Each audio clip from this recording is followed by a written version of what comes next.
நெல்லை அருகே கேரளாவில் இருந்து மருத்துவ கழிவுகளை கொட்டிய நபர்கள் மீது போலீசார் வழக்கு பதிவு செய்தனர். கேரள மாநிலத்தின் புற்றுநோய் மருத்துவமனையில் இருந்து மருத்துவ கழிவுகளை லாரிகளில் கொண்டு வந்து நெல்லை அருகே கொட்டப்படுவதாக புகார்கள் எழுந்துள்ளன. நாகர்கோவில் வழியாக வரும் மூட்டைகளை ராதாபுரம், பணக்குடி, நாங்குநேரி பகுதிகளிலும், தென்காசி வழியே வரும் மூட்டைகளை கடையம், ஆலங்குளம், நடுக்கல்லூர் பகுதிகளிலும் கொட்டி சென்றுள்ளனர். இது தொடர்பாக முதலமைச்சரின் சிறப்பு பிரிவு மற்றும் சுத்தமல்லி காவல்துறைக்கு அளிக்கப்பட்ட புகாரின் பேரில் போலீசார் வழக்கு பதிவு செய்துள்ளனர்.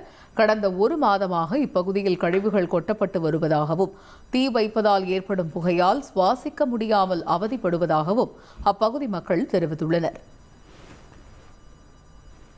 அது ஒரு பகுதியில் ஒரு பெரிய ஊர்னி மாதிரி தோண்டி போட்டிருக்கோம். அது உள்ளே அந்த கழிவை தட்டியிருக்காங்க. அது போக பாக்கி ஒரு 50 லோடு கிட்ட இருக்கும். கழிவு பூரா தட்டிருக்காங்க. எல்லா பேங்க்லயும் லோன் வேணுமான்னு கேக்குறாங்க. ஆனா அப்ளை பண்ணா லோனே கிடைக்க மாட்டேங்குது. பர்சனல் லோனுக்கு எப்படி அப்ளை பண்ணணும்னு தெரிஞ்சுக்கணும்னா ஃப்ரீடம் ஆப்பை இப்பவே டவுன்லோட் பண்ணுங்க. தீ வச்சு விட்டுருந்தானோ ராத்திரி போல தான் தட்டுதாங்க. ஆடு மாடு அந்த தண்ணியை குடிச்சா செத்து போயிடும், அந்த அளவுக்கு இருக்கு. பூரா மெடிக்கல் கழிவு, அப்புறம் ஹோட்டல் கழிவு, எல்லா இது இருக்கு. நாய், ஏகப்பட்ட நாய் வருது.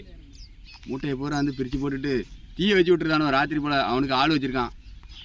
தீயை வச்சு விட்டோன்னே புகை மண்டலமாக ஆயிடுது. அந்த புகையே சுவாசிச்சே செத்து போயிடுவான், அந்த அளவுக்கு இருக்குது.